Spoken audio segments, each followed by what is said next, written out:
All right. So it looks like we're about ready to get going. We'll start with some quick intros. Name's Mario Velasquez. I've been with Jump for about 3 years. I'm currently leading client partnerships, but I've also been involved with talent advisory and recruitment for the majority of my stay here. So, a lot of resumes have come and gone our way in this time, and I've seen all of them. So, hopefully, I can give you some good pointers into what makes a or breaks a resume as we get started here. Hey, Gene, Thanks, glad to Mario. see we got someone from Phoenix on the chat. Let you go at it, Chelsea. Thanks, Mario. So again, I'm Chelsea, coming from Tampa, Florida. I have been with Jump for a few months now, but I do have a pretty lengthy background in both recruitment and career coaching. Uh, a lot of my experience is in the technical space, so if you do have any more technical geared questions, I could definitely answer those. But you know, I definitely have a wide, verse background in hiring and recruitment in general. For sure. And before we get into it, this is part of an ongoing larger series where we're basically looking to answer I need to look for a job, what now?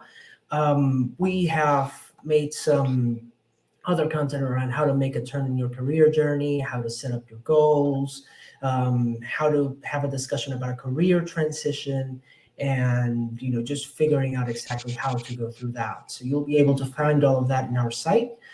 Today we'll be specifically laser focusing on building resumes and cover letters and how to be successful at doing so.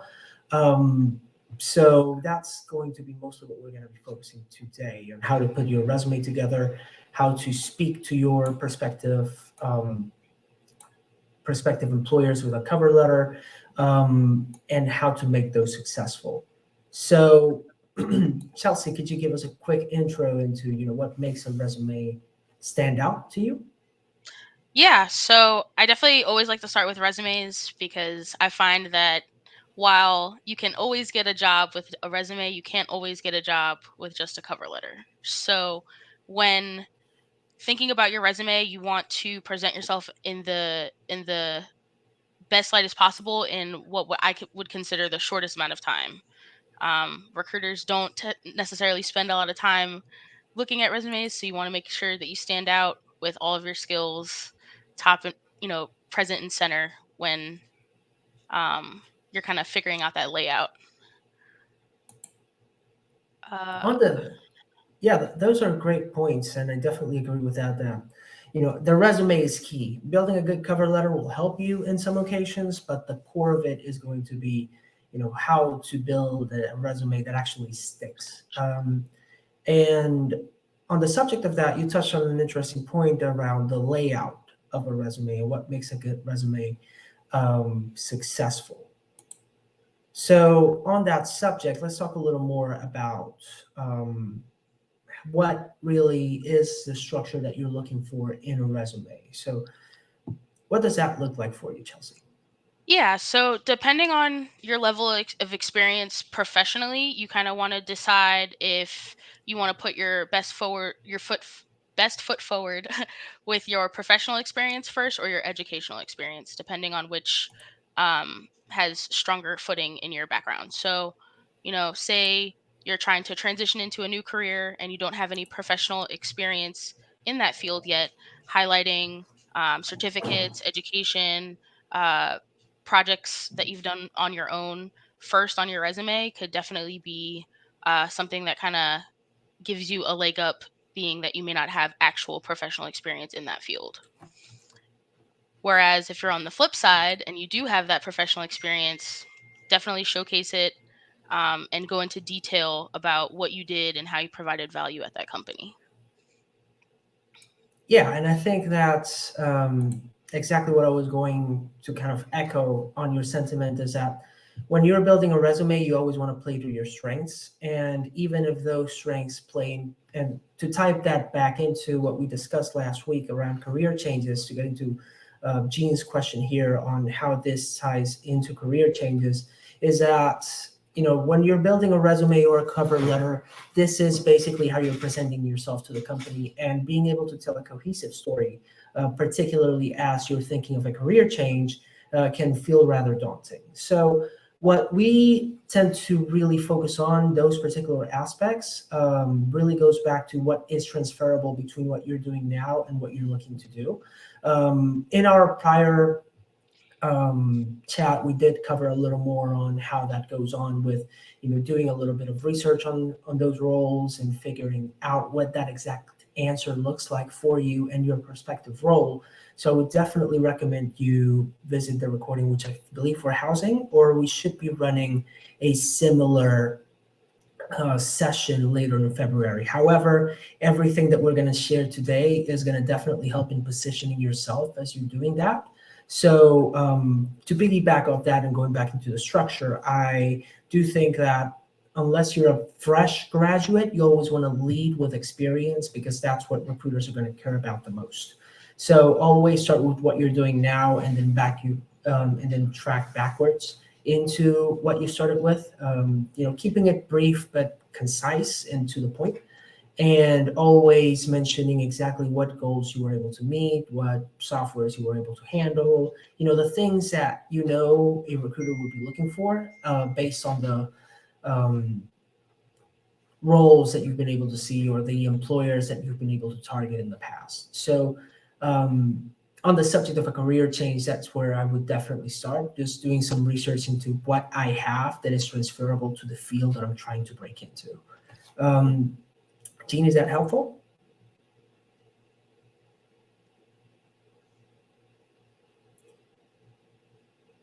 And on the meantime, I know we just discussed the structure or the layout. Chelsea, in regards to that, are there any common mistakes that you see in the resumes that you get on a regular basis? Yeah, I would say a lot of the common mistakes folks make is maybe on occasion using verbiage that maybe only you would know or only maybe your team would know. You definitely kind of want to take a beat to reference maybe different job descriptions for roles of within other companies, just to see the kind of language that they use so that you can mirror that language on your resume for easier visibility from a recruiter. And to piggyback off of that point, avoiding acronyms as much as possible, unless they are like absolute industry standards, is something that you definitely want to keep in mind. Especially because your resume is built to speak to a recruiter. It's not built to speak to a hiring manager, or at least not yet. So you need to make sure that when a recruiter is going through your resume, they can easily understand that you were working on X or Y, and they don't have to go back and forth figuring out exactly what this 4 or 5 letter acronym may stand for. Because while a good recruiter will probably have some background in the job that you're doing and be familiar with some of the more um, industry standard acronyms, you don't want for that to hamper your application. Keep in mind that recruiters usually have in between 5 to 7 seconds to make a decision on a resume, unless you're dealing with an agency that does a little more due diligence, like we do here. But usually, when you're dealing with corporate or in-house recruiters, they are dealing with an influx of applications that doesn't really allow for them to go out and do more research than the absolute necessary that they've already done before getting started. So you're looking at someone that has anywhere between um, 20-ish roles. That's about average for the industry. And then making decisions on applicants for each of those jobs and keeping those requirements in mind. So with that, I guess what I'm trying to say is, or to sum it up, is that make the recruiter's life easier always. So try to make it as concise as possible, remove anything that might be seen as convoluted, and always keeping in mind that you need to get through that first screen to be able to get to that first interview, and this is your way to do that. Yes, definitely. And that's even more true when you're dealing with a company that might have a more robust applicant tracking system. A lot of those systems have filters in place so that they can put folks that have certain keywords in one pile and folks who don't have those keywords in another pile. Um, I've spoken to a lot of recruiters. It's while they do filter these things out, it's not like your resume is not getting looked at. It's definitely being looked at, just not as a priority to those who have those keywords. So if you want to be at the top of the list, the top of the funnel, definitely try to align yourself with those industry words that are common knowledge. Got it. And to piggyback and to expand on that a little bit, I encourage you to look at the material that we have going on screen, the Art of Getting a Job handout that you'll get after this masterclass will definitely help give you a little more structure. If you've been joining these for a while, then you may have seen this in one of our earlier sessions, and this is just more of an expansion on that, and mostly focusing on how to build a great resume. But here you'll find a system that will allow for you to kind of go through that and figure out exactly how it is that a good resume will get built. So, Chelsea, is there anything out of this, out of the page that we have on screen that you feel is particularly relevant to what we're discussing? Yeah. Once you do kind of get those foundations on your resume, the next thing that you're going to want to tackle is definitely your elevator pitch. It's somewhat of the first impression you're going to give to a recruiter or a hiring manager when they ask you that famous, almost infamous question, "Tell me about yourself."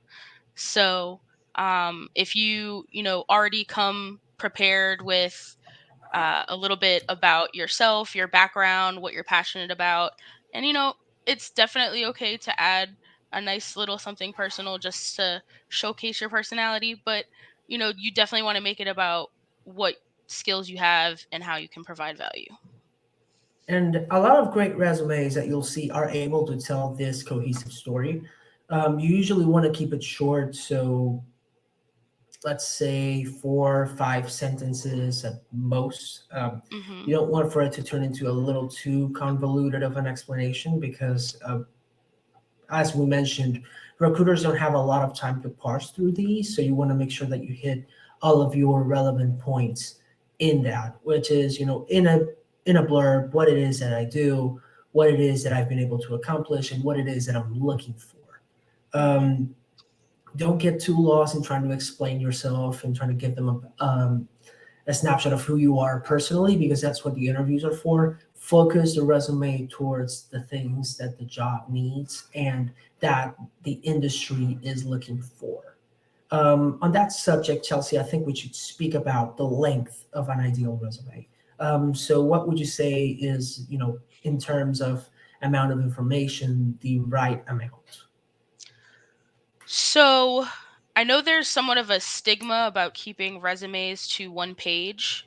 And I somewhat agree with that ideology of trying to keep things short and sweet, but I like to add the um make the addition of having a quick one-page resume and then having an extended resume, especially if you've been in the workforce for a while.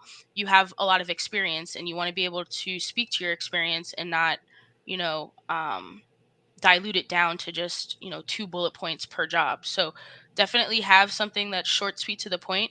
But if you have experience and skills that you want to highlight that obviously is going to take more than one page, consider crafting an extended resume that once a recruiter is interested in your one pager, they'll definitely want to see your extended. For sure. And, I think we can marry those two ideas into a version of a condensed resume that I think ideally a resume should not stretch beyond 2 pages. I mean, if you're Yeah. getting to three, then you can maybe do it. But at that point, you have someone fishing for keywords in a fairly large document. So what you usually want to do if you've worked with a lot of things and done a lot of things is that after you give them your elevator speech, you want to give them a short blurb of your skills, which is basically where you'll be telling them exactly what it is or what technologies or computing languages or tools you've worked with that recruiters will be looking for. Like I can put there that I worked on Java on certain libraries, or that I've done some React, or that I've done the first part of my CPA, or whatever feels relevant to you in terms of skills and certifications. Just make sure that you put it in a place that's highly visible, and that a recruiter can just kind of tie back to what they're looking for. Something that I always tell people when they're looking to build a resume is think about it in the lens of SEO, or search engine or optimization. To those of you that are on marketing or similar, you might be familiar with that, but for those that are not, that is basically what decides, or the keywords that decide whether or not a page leads on a certain search engine. And you need to think of recruiters as a search engine in a sense. That they're looking for specific words, or specific things that their hiring managers are asking for. And you want to make sure you prioritize that key language as you're crafting your explanation and the technologies that you've been able to handle in the most concise way possible, once again. Chelsea, anything you want to add to that? Yes. So,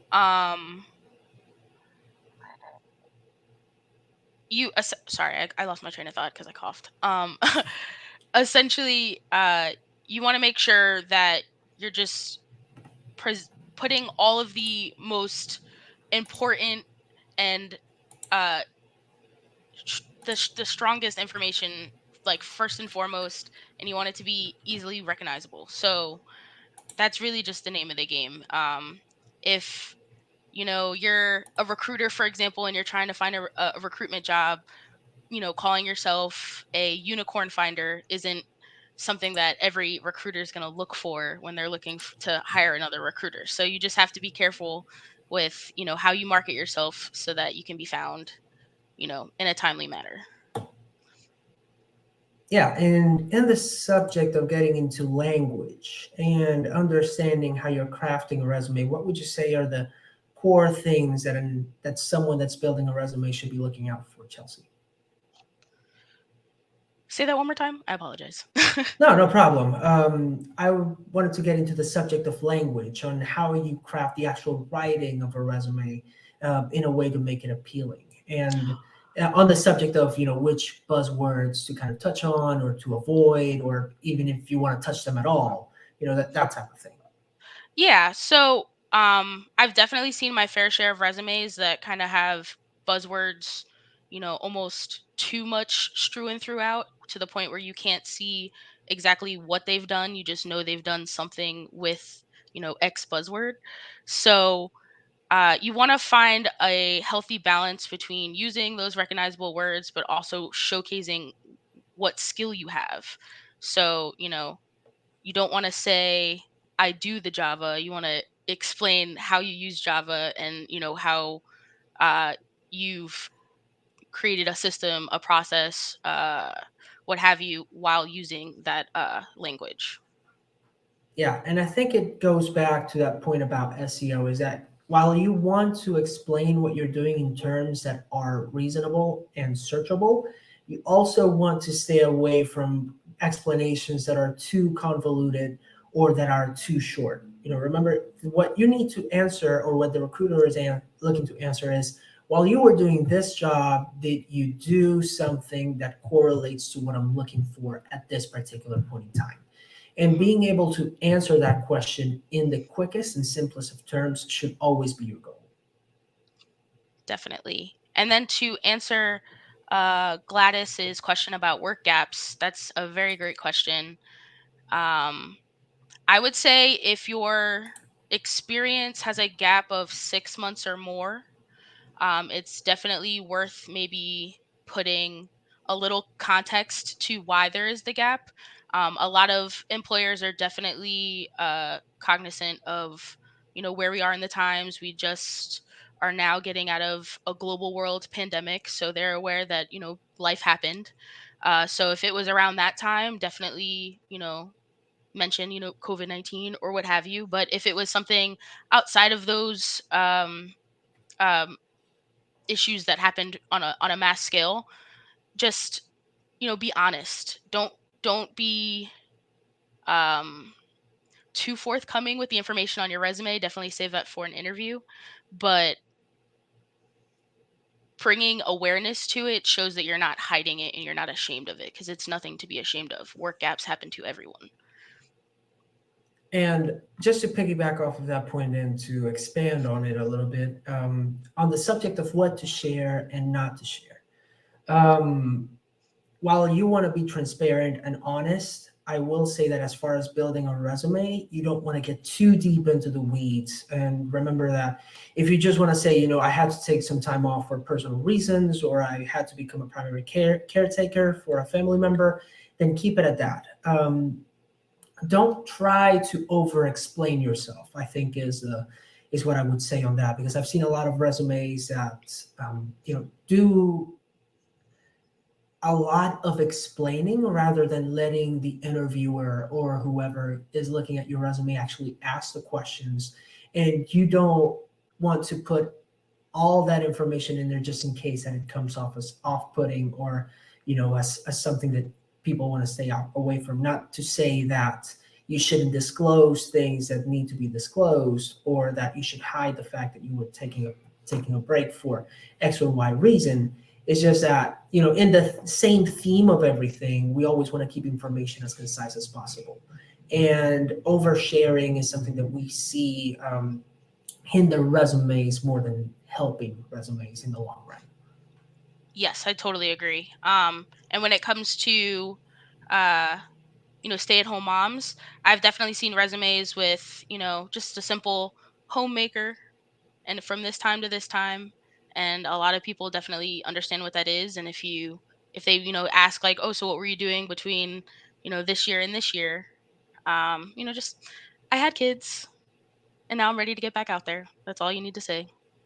Yeah, and you can sprinkle in some courses here or there, or some events that you were a part of, just to stay on top of things. It's always good for employers to see that while you were away, you were still sharpening your knife, so to speak. So that they know that even if you took some time off, you're not necessarily behind on what's going on in the industry, or that you've let time kind of go past you. Definitely. Um,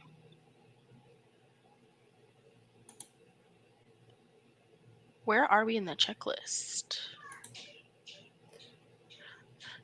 I So think yeah, go ahead. so. I think at this point, we're tying it back to the look for a job and the building of a resume are activities that are intrinsically linked.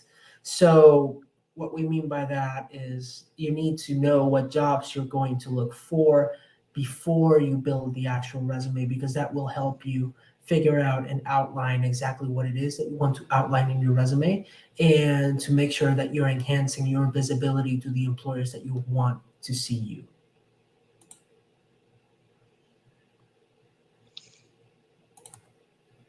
Yeah. So this checklist definitely outlines kind of at every phase of the job seeking process, kind of what you need to do to get you where you want to go. Kind of to bounce off what Mario was saying, you want to figure out what your strengths are before you start, crafting the duties below your the roles that you've had over the years. Um, a lot of times it's easier to say what you've done instead of how you've done it. So if you can figure out a way to add more action into the uh the duties that you had at your job, it'll definitely give you more of an edge than, say, just talking about, I ran this report. You could say, I ran this report was created using this, and it provided uh, X amount or percentage of revenue or uh, you know rate to provide X for the company. So you want to showcase value. And I know I keep saying value, but it's the best way to get a job. Yeah, and to clarify on that, what we mean by that is that you talk about what you did, you talk about the problem you solved, and you talk about the result of that. If that means a certain amount of optimization or meeting a sales quota or getting a certain amount of revenue, or just overall, how did your input translate into something that this business is looking for? Um, Precisely. Whatever what that may look like in the event that you are in that process. So before we go a little deeper into what a pre-job search looks like, I think we need to talk about just briefly around cover letters, because as we've discussed, they, while thankfully have gone to the wayside, there are still employers that value it a lot, and it can definitely be a pretty significant leg up once you are deeper into an interview process. So, um, Chelsea, what has been your experience in dealing with cover letters? I find cover letters are, almost like a double-edged sword. So they are not always the funnest to create, but they definitely can kind of save you on the back end. So I find that if you create um a solid page of a generic, not too generic, but a generic template cover letter, where you can definitely input the company name, maybe a company mission statement or a value that you align with. That definitely will save time, from having to create a cover letter for each job. That is definitely behavior that I think everyone wants to kind of step away from, just having to write an essay essentially for each job that you apply to, especially if you have goals for yourself to apply to a number of jobs a day. That's just something that's going to lead to burnout down the line. So you definitely want to create something that can work for everybody but can still be modified and personalized where it needs to be. Yeah, and I think just being familiar with how templates work and then figuring out which variables to change within that, I think would be of tremendous help. The only real instance outside of an employer actually requesting a cover letter, where I would recommend building one, is when you're going through a career change and you want to tie into a broader narrative into what's led you to make this choice and what exactly it is that you're looking to pursue and achieve through this career change, and how those skills might be transferable to this new position. Just because it's going to be a little hard for teams that don't necessarily know your body of work to wrap their head around exactly how it is that you can see yourself being successful in this type of position. Exactly. It's definitely something that adds to your profile to strengthen it. So, if you're already coming to the table with a strong background already in that industry, you may not need a cover letter. But if you do want that added um, edge, definitely it's worth submitting. For sure, for sure. And another big thing that we're covering in our pre-search or pre-application process is finding professional networks. And I feel like this ties back to one of the biggest aspects in building a good resume. Get as many eyeballs on it as possible before you actually send it out. You need people to catch your typos. You need people to catch your spelling mistakes. You need people to catch your formatting things, because when you've been looking at a document like a resume for the past week, you won't realize that it's not centered right, or that you may move a certain column a little bit to the right or to the left, or that it would make more sense to condense this 3 sentence paragraph into a single sentence, because it can get overwhelming, and the development process of a resume can definitely feel like a lonely task. So, Hmm. always leveraging not only the people around you, but also the communities around you to help you in doing that is definitely something that you want to take advantage of as much as possible. Definitely. Whether it's, a coworker that you trust or a mentor or even someone who might be in a networking group that you're a part of on LinkedIn or outside. Um, just the more eyes, the better.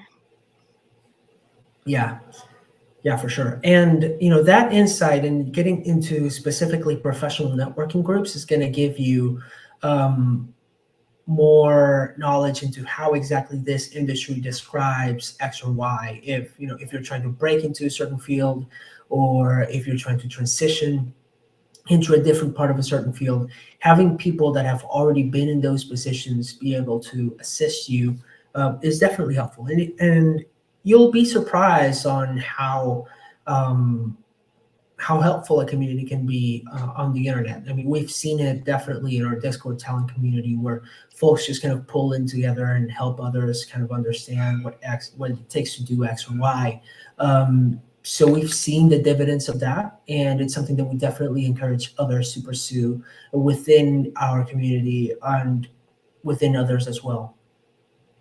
Definitely. It's much easier to get where you're going when you already have a relationship built with someone than when you're just, meeting them for the first time, trying to get them to look at a resume, give you an interview, make a referral. So always just try to make those authentic relationships and mutual understanding off of skills.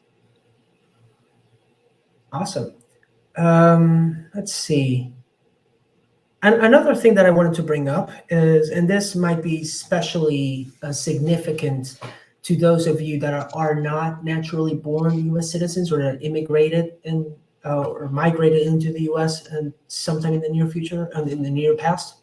Sorry, is that there is a very stark difference in how resumes are built in the U.S. versus the rest of the world, and particularly in my own experience in Latin America. In other parts of the world, there's a lot of oversharing. And in the US, and particularly in the job market, concise is king. So whenever you're describing yourself, you use a name, your pronouns, a phone number where they can reach you at, and maybe the city that you're sitting in. But I've seen resumes that include everything from marital status to pretty much anything Age. else. Yeah, age, that's a big one, and pictures of themselves. And those are things that you want to avoid, not because a recruiter will discard you because of something that's showing there. It's because they might actually discard it because being exposed to that information might open them up to liability. So if they don't know you're married, they can't discriminate against you because you're married, that kind of thing. So always keep information to a bare minimum so they know who you are. The only thing that I would encourage to disclose within that, beyond your typical, name, types of contact, LinkedIn, and address, or not address, but like city you're in, is your employment status. If you're able to work in the US without needing sponsorship, or if you would need sponsorship, what type of sponsorship and for how long. Because that can be a make or break aspect for a lot of organizations that you want to keep in mind and disclose as early in the process as possible, just to make sure that you're having a discussion on even terms and that either party does not waste a lot of time within that. Yeah, that's definitely a great thing to do. I can't tell you how many times I've spoken to someone, they were super excited for the role, but it just wasn't, possible because of employment status. So it saves, you some heartache, me some heartache, and we can find roles that really fit for you. And once again, that doesn't mean that you'll be automatically discarded for a lot of roles. It means that you'll waste less time having conversations where that won't even be feasible. So you have to see it from the other side of, I'm probably not going to get as many calls as I would otherwise, but I also won't waste 10 to 15 minutes of my time talking to a recruiter and then figuring out this doesn't work because I need sponsorship. So it's something to definitely keep in mind as you're going through the application process. Definitely. And then on that note of just kind of having built out that resume, figured out, your cover letter situation, that's a lot of the foundation that you need before you kind of bring that to uh, the social media level. So a resume is a great thing to highlight on, say, LinkedIn, or other job boards that kind of have that social profile aspect.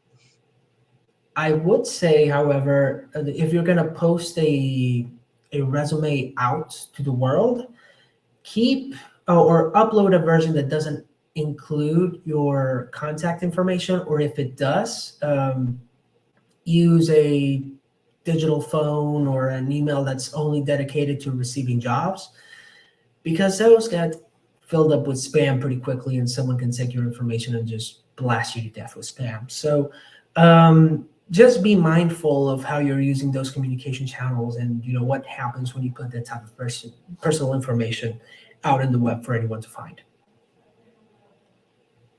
That is a good point. People do spam. That they do. That they do. Um, Outside of what we've covered so far, Chelsea, is there anything else from the pre job checklist that you think we should highlight as you're looking into making a resume? Um, Something I do want to discuss that's on this checklist right now is just those job board alerts. I know we're kind of talking about crafting the resume, but once you do start to finally start searching, creating saved searches that are just going to generate roles that you're already kind of looking for and sending them directly to you is a great way to streamline your efforts and get exactly what you're looking for as a job seeker. Why reinvent the search every time when you can just have it running, every day, all day.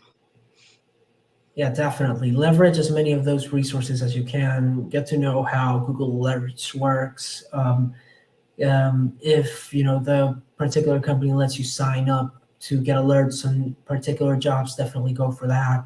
So leverage those resources, but always be mindful that that may come with a series of emails that might not be related to jobs. So you always want to keep those flows separate from your personal information, just in the interest of keeping your inbox as light as possible. Um, the other point that I wanted to pick up from this, before we jumped into something else, was the LinkedIn aspect. And while LinkedIn isn't exactly a resume, in a lot of cases is going to be. I would say that you want to have about the same amount of information that you have on your resume, on your like copy of your resume, out into your LinkedIn, or at least a condensed version of it that focuses on the keywords that you know that people will be looking for. Once again, going back to that SEO aspect, LinkedIn indexing works in a very similar way. And if you're looking for a job or for people to find you for a particular job, you want to be very cognizant of the fact that a lot of people will find you this way. And that goes to all job boards. That applies to Indeed or Career Builder or what have you. While they will allow you to upload a physical copy of your resume, or just a copy of your resume, be mindful that you might want to use an even more condensed version that just tackles the keywords that you know that these companies will be looking for, so that you show up first in those searches, and then maybe have an attachment that is the actual copy of your resume that flushes that out a little bit more. Yeah, definitely. And also take advantage of, the skills that they let you list on your profile, or, you know, being able to write a 2 to 3 sentence summary of yourself. That's where those are the places where you want to put those keywords.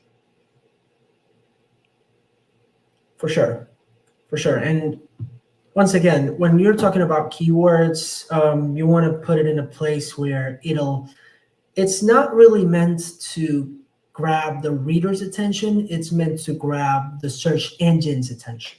You get the reader with your narrative, but if what you want is for people to just kind of see your profile, you need to be mindful of exactly how it is that they're going to find it. So always keep in mind that you're telling a narrative, and that narrative is tied into what you're really explaining, and that the keywords are the ways that people find you. Once they find you, you need to be able to tell a story. So there needs to be a combination between the two.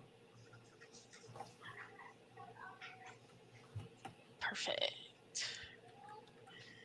Um, and I guess the last thing to discuss on this checklist is just practice makes perfect. Yeah, Honestly, just keep doing your elevator in the pitch, to yourself in the mirror in the morning. It's a great affirmation. Always staying on top of the next best skill that you can, add to your arsenal so that you're even, more qualified for this role than the employer even knows about. You're already ready to go. For sure. And well, you'll have a lot of resources in this guide. Like I said, we've provided it before, and you can find it in our DNI white papers list. There's a lot more content here that I think we're a little bit tight on time to get through all of it. But I just want for you to know that this resource is available to you, and that we'll be sending out links to this across our communities and our chats so that you have something that you can actually download and use as you're building out your career search and figuring out that next step in your career journey. You can always reach out to us in Discord or on LinkedIn, and we'll be sure to always be there and answer any questions you may have or help you in your professional journey in any way that we can. Chelsea, anything you want to add to that? Not too much. Just if you do, definitely make use of all of the resources that Jump has, and definitely take it a step further if you have any specific questions outside of this masterclass or any other masterclass that we offer. Definitely reach out to us directly. We do not bite.